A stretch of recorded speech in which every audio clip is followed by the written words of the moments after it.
ভাতের প্লেটে চুল, এটা কিসের আলামত?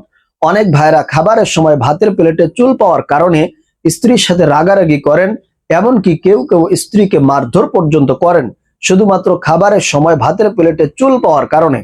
তাই প্রিয় ভাইরা, আজকে আমি আপনাদেরকে বলতে চাই, খাবারের সময় ভাতের প্লেটে চুল পাওয়া এটা কিসের আলামত? কারণ আপনার স্ত্রী তো ইচ্ছা করেই আপনার খাবারের প্লেটে চুল রেখে দেয় নাই, কিছু আলামতের কারণেই আপনার খাবারের প্লেটে চুল আসছে।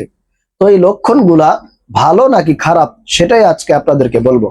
প্রিয় ভাইরা, আল্লাহ পাক রব্বুল আলামিন আমাদেরকে এই পৃথিবীতে যতগুলো নিয়ামত দিয়েছেন তার মধ্যে সবচেয়ে উত্তম নিয়ামত হলো এই দুনিয়ার জিন্দিগিতে আমাদের জীবনে একজন নেককার স্ত্রী। যে স্ত্রী 5 ওয়াক্ত নামাজ পড়ে, নিজের লজ্জাস্থানের হেফাজত করে এবং স্বামীর খেদমত করে, এই গুণগুলো যে স্ত্রীদের মধ্যে থাকে, ওই স্ত্রী তার স্বামীর জন্য দুনিয়ার জিন্দিগিতে সবচেয়ে বড় নিয়ামত। তো ভাতের প্লেটে চুল পাওয়া এটা মূলত কিসের আলামত? উল্লেখযোগ্য কিতাবের মধ্যে পাওয়া যায়, আমাদের মাযহাবের ইমাম আবু হানিফা রাহমাতুল্লাহি আলাইহির একজন শাগরেদ ছিলেন, তার নাম ইমাম আবু ইউসুফ রাহমাতুল্লাহি আলাইহি। তিনিও জগৎ বিখ্যাত একজন ইমাম ছিলেন। ইমাম আবু হানিফা রাহমাতুল্লাহি আলাইহি যখন কোন মাসআলার সমাধান নিয়ে বসতেন, তখন ওনার শাগরেদ ইমাম আবু ইউসুফ রাহমাতুল্লাহি আলাইহির সঙ্গে পরামর্শ করতেন। ওনারা দুজনই ছিলেন হানাফি মাযহাবের ইমাম। সুবহানাল্লাহ। একদিন আবু ইউসুফ রাহমাতুল্লাহি আলাইহি বাহির থেকে সফর করে প্রচন্ড ক্ষুধার্ত অবস্থায় বাড়িতে এসে ওনার স্ত্রীকে বললেন, আমাকে কিছু খাবার দাও। তখন ওনার স্ত্রী খুবই তাড়াহুড়া করে অল্প সময়ের মধ্যে খাবার তৈরি করে ওনার সামনে উপস্থিত করলেন। এবার আবু ইউসুফ রাহমাতুল্লাহি আলাইহি সেই খাবার খেলেন। খাওয়ার পরে ওনার স্ত্রী তাকে জিজ্ঞেস করলেন যে আজকের এই খাবারটা কেমন হয়েছে? তখন আবু ইউসুফ রাহমাতুল্লাহি আলাইহি বললেন যে খাবারটা খুবই সুস্বাদু হয়েছে, ভালো হয়েছে, আলহামদুলিল্লাহ। এর কিছুক্ষণ পরে ওনার স্ত্রী সেই খাবার থেকে কিছু খাবার মুখে নিয়ে যাচাই করলেন, দেখলেন যে খাবারটা খুবই খারাপ হয়েছে, ভালো হয় নাই, একদমই সুস্বাদু হয় নাই। তখন ওনার স্ত্রী প্রাণ ভরে আল্লাহর কাছে দোয়া করলেন, বললেন যে আল্লাহ, আমার স্বামী খুবই কষ্ট করে বাহির থেকে প্রচন্ড ক্ষুধার্ত অবস্থায় আমার কাছে খাবার চেয়েছিল, কিন্তু আমি খুবই তাড়াহুড়া করে অল্প সময়ের মধ্যে তাকে খাবার তৈরি করে দিয়েছিলাম, কিন্তু সেই খাবারটা খুবই বাজে হয়েছিল, খারাপ হয়েছে, সুস্বাদু হয় নাই। কিন্তু আমার স্বামী সেই খাবারে কোনো প্রকার দোষ ত্রুটি না ধরে, আমাকে কোনো প্রকার অভিযোগ না করে খাবারের প্রশংসা করলেন। এইভাবে ওনার স্ত্রী আল্লাহর কাছে কান্নাকাটি করে তার স্বামীর জন্য দোয়া করলেন। এর কিছুদিন পরে ইমাম আবু ইউসুফ রাহমাতুল্লাহি আলাইহি উনি ইন্তেকাল করলেন। ইন্তেকালের পরে ওনার একজন শাগরিদ ওনাকে স্বপ্নের মাধ্যমে তার সাথে সাক্ষাৎ করে জিজ্ঞেস করলেন, বললেন যে আপনি কবরে জিন্দেগিতে কেমন আছেন?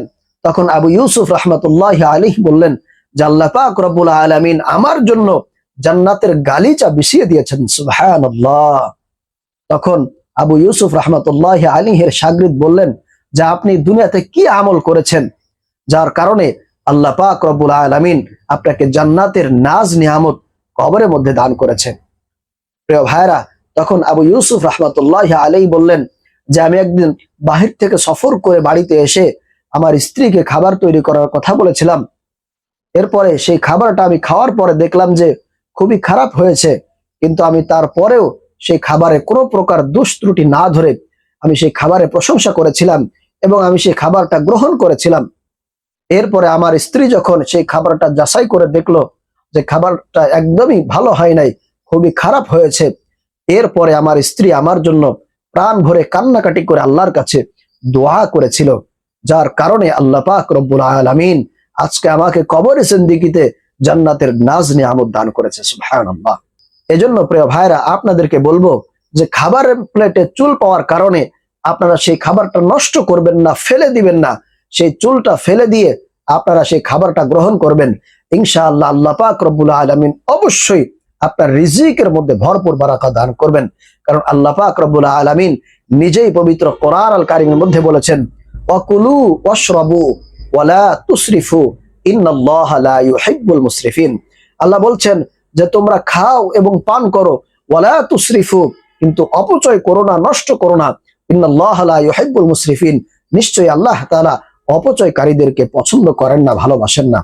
এজন্য প্রিয় ভাইরা, মা বোনেরা, অবশ্যই খাবারটা অপচয় করবেন না, নষ্ট করবেন না। চুলগুলো ফেলে দিয়ে আপনারা সেই খাবারটা গ্রহণ করবেন। আল্লাহ পাক রব্বুল আলামিন অবশ্যই আপনারা সেই খাবারের মধ্যে বরকত দান করবেন। প্রিয় ভাইরা, আল্লাহ রসুলের একজন সাহাবী হযরত উসমান রাদিয়াল্লাহু তাআলা আনহু, উনি নবীজিকে বললেন, ইয়া রাসূলুল্লাহ, ইয়া হাবিবাল্লাহ, আপনি একটু আল্লাহর কাছে আমার জন্য দোয়া করেন, যাতে করে আল্লাহ তাআলা আমার ধন সম্পদকে কমায় দেন, আমার রিজিককে সংকুচিত করে দেন। তখন নবীজি সাল্লাল্লাহু আলাইহি ওয়াসাল্লাম তাকে বললেন যে ঠিক আছে, আজকে থেকে তাহলে আপনি কোনো উটের পিঠে চড়ে বা কোনো গাধার পিঠে চড়ে বা কোনো যানবাহনে চড়ে আপনি খাবার খাবেন। যেই কথা সেই কাজ। হযরত উসমান রাদিয়াল্লাহু তাআলা আনহু তখন থেকে উটের পিঠে চড়ে খাবার খাওয়া শুরু করলেন। কিন্তু খাবার খেতে গিয়ে যখন ওনার প্লেট থেকে কিছু খাবার নিচে পড়ে যায়, তখন তিনি নিচে নেমে সেই খাবারগুলো তুলে পরিষ্কার করে আবারও তিনি সেই খাবার খেয়ে নেন, নষ্ট করেন না। এরকম ভাবে কিছুদিন চলতে থাকে। এরপরে তিনি আবারও আল্লাহ রসুলের দরবারে এসে বললেন যে, ইয়া রাসূলুল্লাহ, ইয়া হাবিবাল্লাহ, আপনাকে না বললাম যে আল্লাহর কাছে একটু দোয়া করেন, যাতে করে আল্লাহ তাআলা আমার রিজিককে কমায় দেন, আমার ধন সম্পদকে যাতে করে কমায় দেন। তখন নবীজি বললেন যে, তোমাকে না বললাম যে এইভাবে করে খাবার খেতে? তিনি বললেন যে, ইয়া রাসূলুল্লাহ, আমি তো উটের পিঠে চড়ে, বাহনে চড়ে খাবার খাই। তো কিভাবে খাও? বললেন যে, আমি যখন খাবার খাই, তখন কোনো খাবার যখন আমার প্লেট থেকে পড়ে যায়, তখন আমি নিচে নেমে সে খাবারগুলো তুলে আবারও পরিষ্কার করে সেই খাবারগুলো খেয়ে নিই। সুবহানাল্লাহ। তখন আল্লাহ রসুল বললেন যে, উসমান, তুমি এরকম ভাবে যদি খাবার খেতে থাকো, তাহলে আল্লাহ তাআলা কখনোই তোমার ধন সম্পদকে কমাবেন না, বরং তোমার ধন সম্পদ দিনকে দিন বাড়তেই থাকবে, বাড়তেই থাকবে। সুবহানাল্লাহ। কারণ যারা খাবারকে অপচয় না করে, নষ্ট না করে, আল্লাহ তাআলা তাদের রিজিকের মধ্যে ভরপুর বরকত দান করেন। সুবহানাল্লাহ। এজন্য প্রিয় ভাইরা, আপনাদেরকে বলবো, খাবারের প্লেটে যদি আপনি কোনো রকম চুল পান, তাহলে সেই চুলটা ফেলে দিয়ে আপনারা সেই খাবারটা গ্রহণ করবেন। কখনোই আপনারা সেই খাবারগুলোকে নষ্ট করবেন না, অপচয় করবেন না। আর খাবার প্লেটে চুল পাওয়া এটা খারাপ কিছু না, এটা ভালো লক্ষণ। আপনার রিজিক আসার আলামত, আপনার রিজিকের মধ্যে বরকত পাওয়ার আলামত। এজন্য প্রিয় ভাইরা, মা বোনেরা, যখনই আপনাদের খাবারের প্লেটে কোনো চুল পাবেন, সেটাকে ফেলে দিয়ে খাবারটাকে পরিষ্কার করে আপনারা সেই খাবারটা গ্রহণ করবেন। অবশ্যই আল্লাহ পাক রব্বুল আলামিন আপনার রিজিকের মধ্যে ভরপুর বরকত দান করবেন। কারণ আল্লাহ তাআলা নিজেই পবিত্র কোরআন আল কারীমের মধ্যে বলেছেন, অকুলু ওয়াশরাবু ওয়ালা তুসরিফু ইন্নাল্লাহা লা ইউহিব্বুল মুসরিফিন। আল্লাহ বলছেন, তোমরা খাও এবং পান করো, ওয়ালা তুসরিফু, কিন্তু তোমরা কখনোই খাবারকে অপচয় করো না, নষ্ট করো না। ইন্নাল্লাহা লা ইউহিব্বুল মুসরিফিন, নিশ্চয়ই আল্লাহ তাআলা অপচয়কারীদেরকে পছন্দ করেন না, ভালোবাসেন না। এজন্য প্রিয় ভাইরা, মা বোনেরা, খাবার প্লেটে চুল পাওয়া এটা কোনো খারাপ আলামত নয়, খারাপ নিদর্শন নয়। অবশ্যই আপনার রিজিক আসার আলামত। আপনি যদি সেই খাবারটাকে নষ্ট না করেন, খাবারটাকে যদি গ্রহণ করেন। আল্লাহ তাআলা আমাদেরকে খাবারের প্রতি আরো বেশি যত্নশীল হওয়ার এবং খাবারকে অপচয় করা থেকে বিরত থাকার তৌফিক দান করুন। সালামু আলাইকুম ওয়া রাহমাতুল্লাহি ওয়া বারাকাতুহু।